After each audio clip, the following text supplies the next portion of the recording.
Welcome to success ગુરુ ધોરણ 11 વિષય આંકડાશાસ્ત્ર. આજે આપણે જોશું પ્રકરણ 2 માહિતીનું નિરૂપણ, જેમાં આપણે જોશું સ્વાધ્યાય 2.1નો ચોથો દાખલો. તો ચાલો શરૂ કરીએ. સૌથી પહેલા દાખલાની રકમ વાંચીએ. નીચે આપેલ આવૃત્તિ વિતરણ માટે દરેક વર્ગની વર્ગ લંબાઈ તેમજ મધ્ય કિંમત શોધી વિતરણ લખો. આપણે દાખલામાં વર્ગ અને આવૃત્તિ આપેલી છે, તેના પરથી આપણે વર્ગ લંબાઈ અને મધ્ય કિંમત શોધવાની છે. હવે એના માટે કેવી રીતે કરવાનું? તો એના માટે આપણે કોષ્ટક બનાવવું પડશે. તો સૌથી પહેલા તે બનાવીએ. તો મેં અહીં કોષ્ટક બનાવી લીધું છે, જેમાં વર્ગ અને આવૃત્તિ જે આપણે આપેલા હતા તે એમના એમ લખી લીધા છે. હવે આપણે શોધીએ સૌથી પહેલા મધ્ય કિંમત. હવે તેનું સૂત્ર શું છે? તો તેનું સૂત્ર છે અધઃ સીમા બિંદુ વત્તા ઉર્ધ્વ સીમા બિંદુ ભાગ્યા 2. તો સૌથી પહેલા તો 0 થી 99 છે તેનો આપણે જવાબ લઈએ. તો 0માં અધઃ સીમા બિંદુ છે 0 અને ઉર્ધ્વ સીમા બિંદુ છે 99. તો 0 વત્તા 99 ભાગ્યા 2 કરીએ તો આપણે મળે 49.5. તેવી જ રીતે 100 વત્તા 299 ભાગ્યા 2 કરીએ તો આપણે મળે છે 199.5. પછી 300 વત્તા 499 ભાગ્યા 2 કરીએ તો આપણે કેટલા મળે છે? તો મળે છે 399.5. પછી 500 વત્તા 749 ભાગ્યા 2 કરીએ તો આપણે મળે છે 624.5. પછી 750 વત્તા 899 ભાગ્યા 2 કરીએ તો આપણે મળે છે 824.5. પછી 900 વત્તા 999 ભાગ્યા 2 કરીએ તો આપણે મળે છે 949.5. આપણે મધ્ય કિંમત તો શોધી લીધી. હવે શોધવાનું રહ્યું શું? વર્ગ લંબાઈ. તો એના માટે આપણે અધઃ સીમા બિંદુ અને ઉર્ધ્વ સીમા બિંદુ શોધવા પડશે. તો સૌથી પહેલા આપણે ઉર્ધ્વ સીમા બિંદુ શોધીએ. હવે તે શોધવાનું કઈ રીતે? એના માટે કોઈ સૂત્ર હશે? તો હા, એના માટેનું સૂત્ર છે. તો ઉર્ધ્વ સીમા બિંદુનું સૂત્ર છે આપેલા વર્ગની ઉર્ધ્વ સીમા વત્તા તેના પછીના વર્ગની અધઃ સીમા ભાગ્યા 2.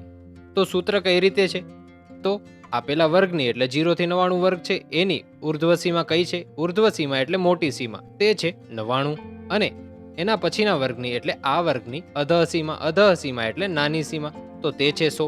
તો કઈ રીતે થશે? 99 વત્તા 100 ભાગ્યા 2 એ આપણું સૂત્ર બનશે. 99 વત્તા 100 ભાગ્યા 2 કરીએ તો આપણે મળે છે 99.5.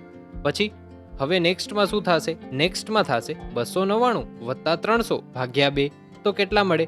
તો મળે છે 299.5. પછી 499 વત્તા 500 ભાગ્યા 2 તો કેટલા મળે? તો મળે છે 499.5. પછી 749 વત્તા 750 ભાગ્યા 2 કરીએ તો મળે છે 749.5. પછી 899 વત્તા 900 કરીએ અને ભાગ્યા 2 કરીએ તો મળે છે આપણે 899.5. અને લાસ્ટમાં શું થશે? 999 વત્તા કેટલા થશે? 1000 થશે. શું કામ? કારણ કે ડિફરન્સ જુઓ તમે કે આ 99 થી 100 નો કેટલો ડિફરન્સ છે? 1 નો છે. 299 થી 300 નો કેટલો ડિફરન્સ છે? 1 નો છે. તેવી જ રીતે 499 થી 500 નો કેટલો ડિફરન્સ છે? 1 નો છે. 749 થી 750 નો ડિફરન્સ કેટલો છે? 1 નો છે. અને 899 થી 900 નો ડિફરન્સ કેટલો છે? તે પણ 1 નો છે. માટે 999 પછી જો વર્ગ હત તો તે 1000 થી શરૂ થતો હતો. માટે આનો સરવાળો થશે 999 વત્તા 1000 ભાગ્યા 2. તો આપણે કેટલા મળે? મળે 999.5. તો આપણી ઉર્ધ્વ સીમા તો થઈ ગઈ. હવે આપણે અધઃ સીમા શોધીએ. તો સૌથી પહેલા તો લખી નાખવાનું અધઃ સીમા બિંદુ. હવે તે કેવી રીતે શોધવાનું? તો તેનું પણ કોઈ સૂત્ર હશે. હા, તેનું પણ સૂત્ર છે. તેનું સૂત્ર છે અધઃ સીમા બિંદુ બરાબર આપેલા વર્ગની અધઃ સીમા વત્તા તેના આગલા વર્ગની ઉર્ધ્વ સીમા ભાગ્યા 2. તો હવે આમાં વર્ગ કયો છે? 0 થી 99 પહેલો છે, તો એની અધઃ સીમા કઈ થઈ? 0 થઈ. આ થઈ આપણી અધઃ સીમા. પણ એના પેલા કોઈ વર્ગ નથી, તો એની ઉર્ધ્વ સીમા કઈ થાય? એના પેલાનો. આનામાં કેમ આપણે ઉર્ધ્વ સીમામાં એના પછીના વર્ગની અધઃ સીમા લેતા હતા, તેમ અધઃ સીમામાં એના પેલાના વર્ગની ઉર્ધ્વ સીમા લેવાની છે. તો અહીંયા કોઈ ઉર્ધ્વ સીમા તો નથી, આના પહેલા કોઈ વર્ગ જ નથી. તો આપણે આજે ડિફરન્સ જોયો તો 99 થી 100 નો કેટલો છે, એ કેટલો ડિફરન્સ આવ્યો હતો? તો એ ડિફરન્સ 1 નો આવ્યો હતો. 0 પહેલા શું આવે? -1 આવે. તો એ -1 છે. તો એ આપણો મળે -1. તો જે ક્વેશ્ચન માર્કની જગ્યાએ સંખ્યા હત તે આપણી હત -1. તો આપણું અધઃ સીમા બિંદુમાં 0 થી 99 વર્ગનું સૂત્ર શું બનશે? બનશે 0 વત્તા -1 ભાગ્યા 2. ઓછા વત્તા થાય બાદબાકી, એટલે 0 માંથી 1 જાય તો રે -1. -1 ભાગ્યા 2 કરીએ તો કેટલા મળે? અડધા મળે. અડધાને કેમ લખાય? 0.5. પણ કેવા મળશે? ઓછા મળશે. તો લખવાનું અધઃ સીમા બિંદુની પહેલી સંખ્યા મળશે -0.5. હવે તો સહેલું છે. નેક્સ્ટ વર્ગનું અધઃસીમા શું છે? 100 છે. એના આગલા વર્ષની ઉર્ધ્વસીમા 99 છે. 100 વત્તા 99 ભાગ્યા 2 કેટલા મળે? 99.5. પછી 300 વત્તા 299 ભાગ્યા 2 કેટલા મળે? મળે 299.5. પછી 500 વત્તા 499 ભાગ્યા 2 કેટલા મળે? મળે 499.5. પછી 750 વત્તા 749 ભાગ્યા 2 કેટલા મળે? મળે 749.5. પછી 900 વત્તા 899 ભાગ્યા 2 કરીએ તો મળે કેટલા? મળે આપણે 899.5. હવે આપણે ઉર્ધ્વસીમા ને અધઃસીમા તો મળી ગઈ. તો હવે આપણે વર્ગ લંબાઈ શોધીએ છીએ. તો તેનું સૂત્ર છે ઉર્ધ્વસીમા બિંદુ ઓછા અધઃસીમા બિંદુ.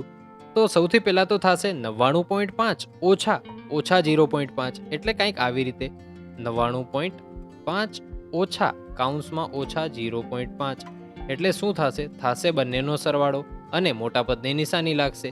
તો 99.5 વત્તા 0.5 થાય કેટલા? 100 થાય. તો વર્ગ લંબાઈ આવશે 100. પછી 299.5 ઓછા 99.5 કારણ કે સૂત્રમાં તો નિશાની ઓછાની છે માટે 299.5 ઓછા 99.5 કેટલા થાય? થાય છે 200. પછી 499.5 ઓછા 299.5 કેટલા થાય છે? એ પણ થાય છે 200. પછી 749.5 ઓછા 499.5 કેટલા થાય છે? થાય છે 250. પછી 899.5 ઓછા 749.5 કેટલા થાય છે? થાય છે 150. પછી 999.5 ઓછા 899.5 કેટલા થાય છે? થાય છે 100. આપણે આ દાખલો આવી રીતે ગણવાનો રહે અને આમ ગણાઈ જાય એટલે આપણો દાખલો અહીં પૂરો થઈ જાય. Thanks for watching. આવા જ એજ્યુકેશનલ કોન્ટેન્ટ માટે સબસ્ક્રાઇબ કરો સક્સેસ ગુરુને.